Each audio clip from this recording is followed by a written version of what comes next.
My role is that I should follow them to somewhere to rob. So when we went there, we kidnapped the man. After that, they lead the man inside the bush. I no even know say na the key person. I no go. They tell me say I no go come again. Where is that How your much were friend? you given? Discovered this has been their modus operandi. Once a victim has been abducted, they made video recording of such person in their captivity undergoing pains. This is to spur the family into paying whatever ransom they requested. So we want them to lead us to that location. You see, we confirm from, at least we are trying to gather all circumstantial evidences and video that will assist us in following up the matter to a I logical. thank the Nigerian police Thereafter, for this extraordinary performance. Ẹ káàbọ̀ sí ìkànnì Ajiyara Malifa TV. Ẹ subscribe sí ìkànnì yìí, ẹ hàn notification button kẹ́ lè láǹfààní àti gbádùn wa síwájú sí i. Àjọṣepọ̀ wa la fi lè ṣe àṣeyọrí.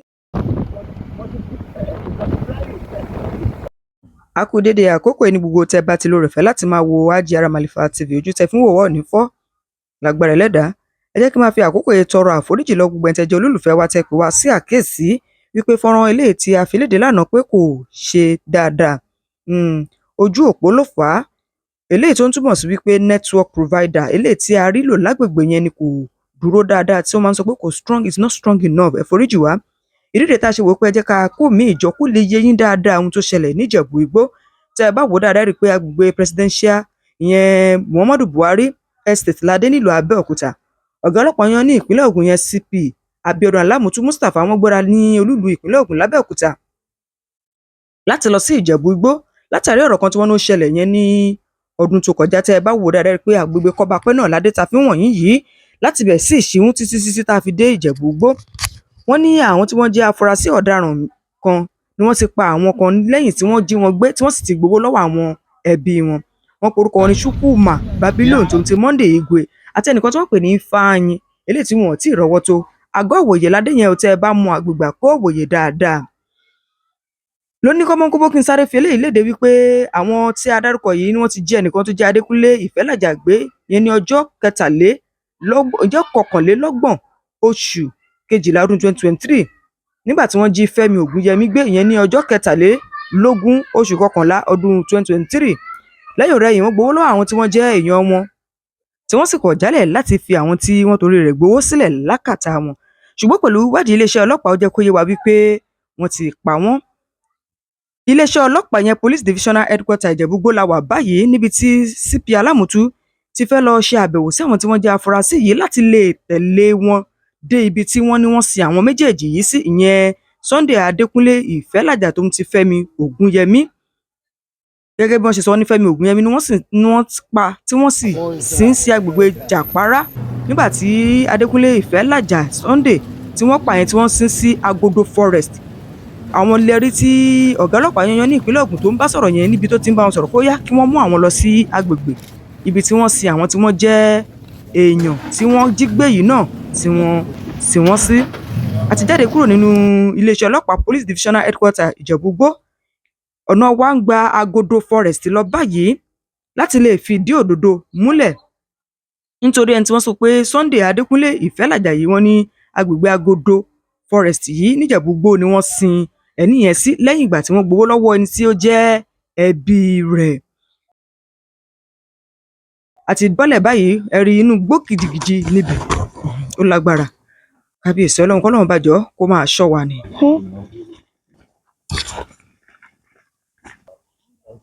Ọ̀gá ọlọ́pàá yányán òun náà lẹ́ ń wò yẹn pẹ̀lú àwọn tí wọ́n jẹ́ afurasí yà wọ́n ń sọ fún pé níbo ni wọ́n sí sí òun ló wá ń tọ́ka ibi tí wọ́n sin àwọn tí wọ́n pa náà tí wọ́n sin sí bí àkọ́kọ́ la kọ́kọ́ yà yìí rí pé àwọn èèyàn ti wọlé inú igbó gidi gan. Kódà ẹ jẹ́ máa fi àkókò ìgbé oríyìn fún iléeṣẹ́ ọlọ́pàá ẹ̀ka ti ìpínlẹ̀ Ògùn pé wọ́n kú iṣẹ́ takuntakun.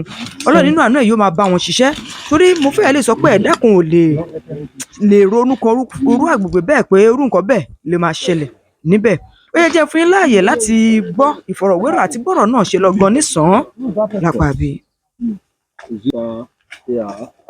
Let us see what we are here to do and how it's leading us to shallow grave so that the We are presently within Agodo Forest in Ijebu Axis. With me are two suspects in cases of kidnapping that we are having. This is Shukuma Batlome and this is Sunday Monday. You will recall that in the state of 6 months in 2023, precisely 29th of July 2023 and 23rd of November 2023, and the last one was on 31st, precisely Christmas Eve 2023. We recorded 3 cases of kidnapping that have a familiar pattern, and we have been on this for quite some time until we got a breakthrough recently. These 2 suspects have confirmed being the culprits, while their other partners are presently on the run. They are here to lead us to the shallow grave where the kidnapped victims were buried. So we think it's better to follow that sequence. Let us confirm that it's actually a shallow grave where the victims are buried. Thereafter, we now give you details of the incident and how we came to this point. Kí ló ṣẹlẹ̀? Kí ni ìdí tá a fi wà níbí? A wà ní Forest Agodo ní Ìjẹ̀bú àti ní àwọn cases ìmọ̀gbé bíi 3 tó ṣẹlẹ̀ ní Ìjẹ̀bú ní ọdún tó kọjá. Wọ́n involve wọ́n ṣe Olúwaṣeun Òwòrò. Another one, the second one, which happened on 23rd of November, involved one Femi Ogbeni, and the third one involved one elderly man, 71-year-old Sunday Adekunle Ifelaja. Àwọn ènìyàn jí wọn gbé ní ilé wọn. Bàbá Ifelaja wọ́n jí wọn gbé ní fáàmù wọn. Wọ́n gbé wọn lọ, wọ́n gbowó, wọ́n pè pé wọ́n gbowó. A rí àwọn ènìyàn dispatch ń sọ̀rọ̀ yìí. But iṣẹ́ tá à ń ṣe ló lead wa sọ́dọ̀ àwọn méjì yìí. Wọ́n dẹ̀ ti admit, wọ́n confess pé àwọn làwọn ṣiṣẹ́ yẹn, àwọn dẹ̀ ti pa wọ́n ní àwọn sin wọ́n síbì kan. Kí lórúkọ wọn? This is Batlome, this Batlome Shukuma. This one is Sunday Monday. So you take us to the scene.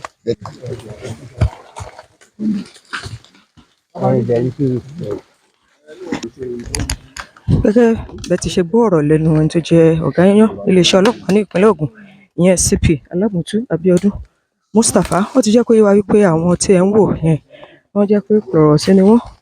Wọ́n ní wọ́n ti gbowó lọ́wọ́ àwọn ẹbí ẹni tí wọ́n jí gbé, tí wọ́n sì sin wọ́n. Ojú pa ibi tí wọ́n sin wọ́n sí yẹn náà la wà báyìí, láti pé kí wọ́n wú àwọn tí wọ́n sin. Bí iṣẹ́ ìwádìí àti ìfìdímúlẹ̀ náà bó ṣe ń lọ lélẹ̀.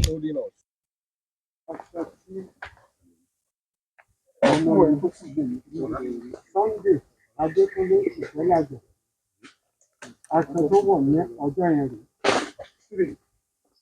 Ẹni bá fi nǹkan gbé aṣọ yẹn sókè, a ò rí aṣọ bẹ̀rẹ̀.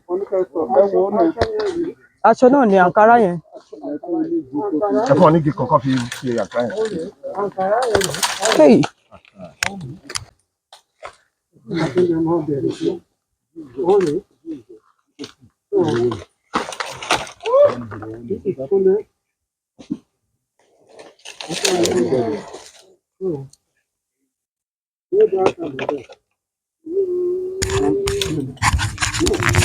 Ní báyìí wọ́n ti ní kí àwọn tí wọ́n ṣiṣẹ́ láabi náà kí wọ́n bẹ̀rẹ̀ láti wá bẹ̀rẹ̀ sí ní wó ilẹ̀ náà. Aṣọ àǹkárá náà lẹ̀ ń wò yìí, òun ni ó dáyọ láàrin ilẹ̀ yìí tí ẹ̀yìn dàbí ẹ̀yìn ìjàpá yìí. Ọmọ náà wò yẹn ń wo díẹ̀ lára.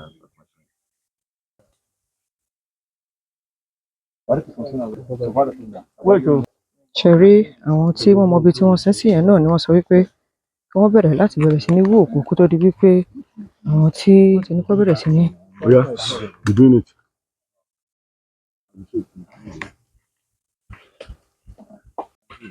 òun náà ni wọ́n ti ń fẹ́ máa wú yìí o.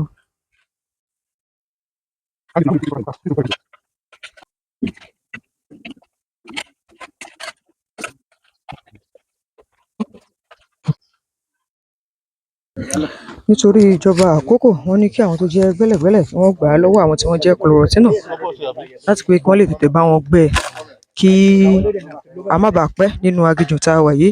Ìdí rèé tí ẹ ṣe rí wọn tí wọ́n ń ṣíwọ́ iṣẹ́ fún àwọn tó jẹ́ wípé iṣẹ́ gbẹ́lẹ̀gbẹ́lẹ̀ làwọn yàn láàyò. Ẹ máa bá wa ká lọ.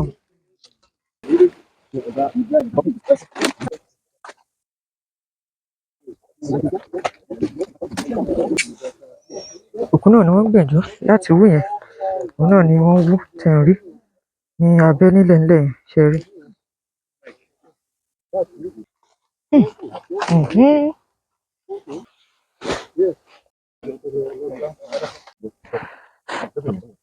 A tún padà sí òde láti ibi tí a lè pè ní bí àjálẹ̀ tí àwọn ọ̀pọ̀lọpọ̀ tí yìí tí wọ́n bí àwọn tí wọ́n pa sí.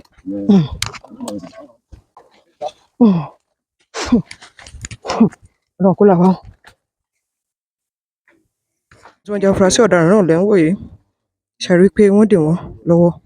Àwọn ni wọ́n mọ ibi tí wọ́n sin onítọ̀hún sí gẹ́gẹ́ bẹ́ẹ̀ ti ṣe wò ó, ìyẹn wíwú rẹ̀ àti onírúurú fi ọ̀rọ̀ wérọ̀ tó ti wáyé níbẹ̀. Ìfọ̀rọ̀wérọ̀ ráńpẹ́ yóò wáyé. To follow us to the next challenge. In this afternoon, but for now, we are proceeding to the next one. We want you to go with the pathologist. My name is Sir Albert Oyenuga, a Papa Knight of Lagos Archdiocese. How are you related to this? The mother of Adekunle, Ifelaja, is the first daughter of my mother. The matter was reported to governor. Within 15 minutes, he got in touch with the commissioner, and the commissioner called my grandson, Segun Ifelaja, and gave him the number of the OC to follow. And it has been a wonderful exercise because they have been doing follow-up every time. All the time, they don't relent.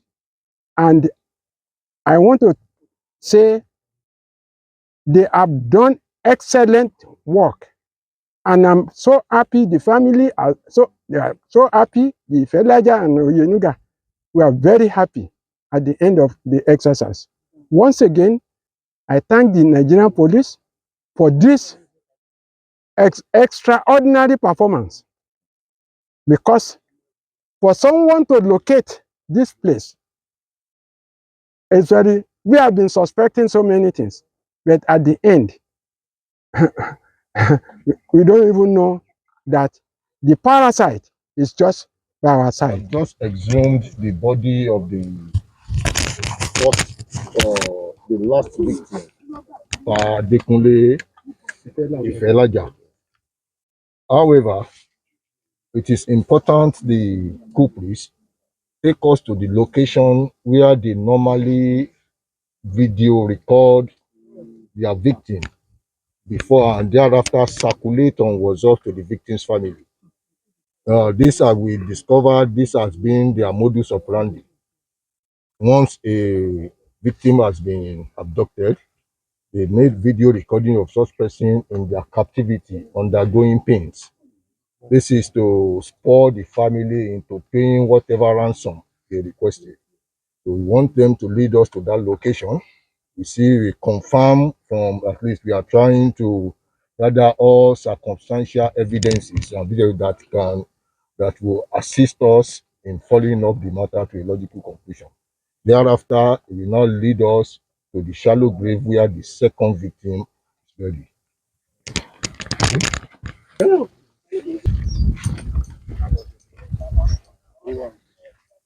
We're going the place they said they do video, victims' family, just to take ransom. That's where we're going to now. That's where the culprits are leading us all to. You can see it is another bush entirely.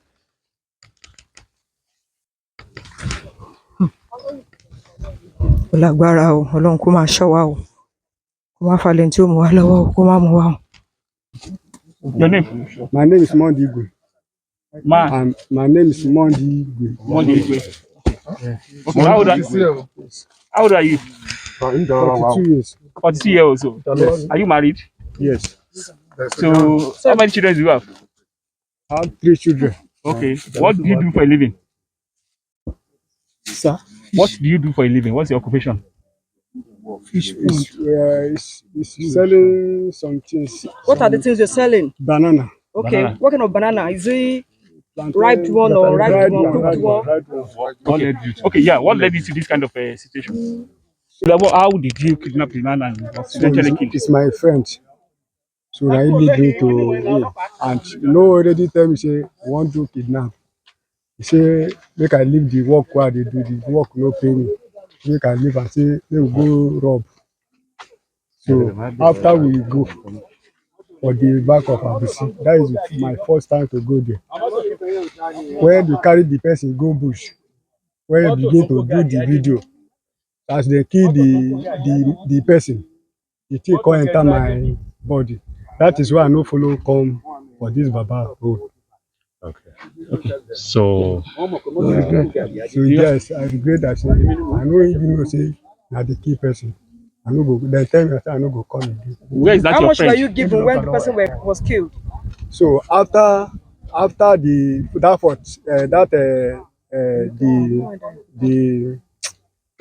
that New Year, the second New Year.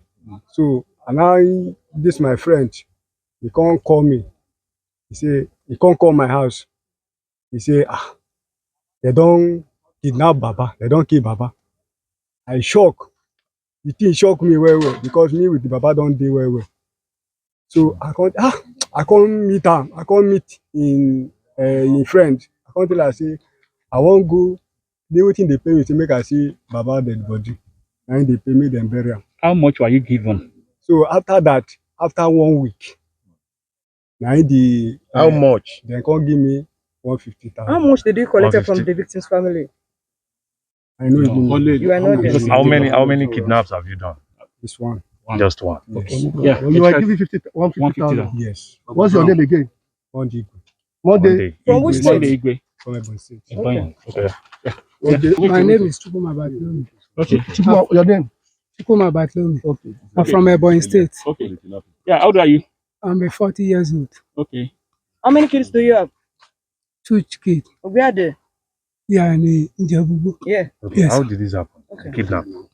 When did you join the kidnap gang? Kidnap is one of my brother. He's living here before. And my job here is fish pond. I'm doing fishery pond. So that my brother used to, he now located to Ebonyi State back. After some years, he come back like 2 years ago. Came back. To make it short, what's your role in this kind of the kidnapping business? What's your role? My role is that I should follow them to somewhere to rob. So when we went there, we kidnapped the man. After that, they lead the man inside the bush. So they will collected money from his family. So after then I say if they delay not to pay the money, they will kill the man. Okay. So after then we wait till 4 o'clock in the morning. So they took Baba, me with them, took Baba to forest of Agbodu. Yeah, waiting for money. So we don't see the money. So after then they are now get gunshot for the Baba. Okay. Where did you see the gun? It's from that my brother Where who is bearing the fine, Benjamin. where is he now? I don't know where it is. Where is he? Who have the WhatsApp number you used to send to the victim's family? It's Ibuchuku. Where's that Ibushuku? It's with my brother. They're for gone. How much were you given at the end of the operation? They give me 300. How much did you collect from the family?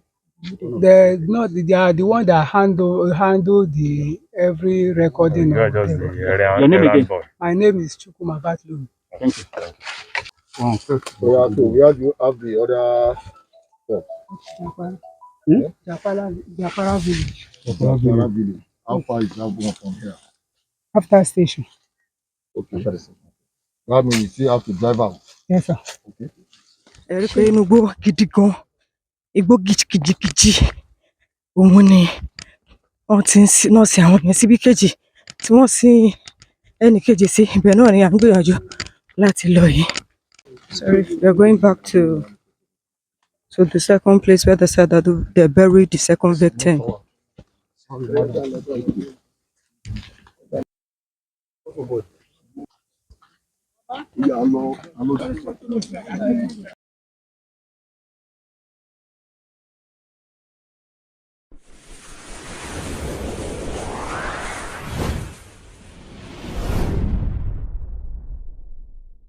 Ẹ subscribe sí ìkànnì yìí, ẹ hàn notification button kẹ́ lè láǹfààní àti gbádùn wa síwájú sí i.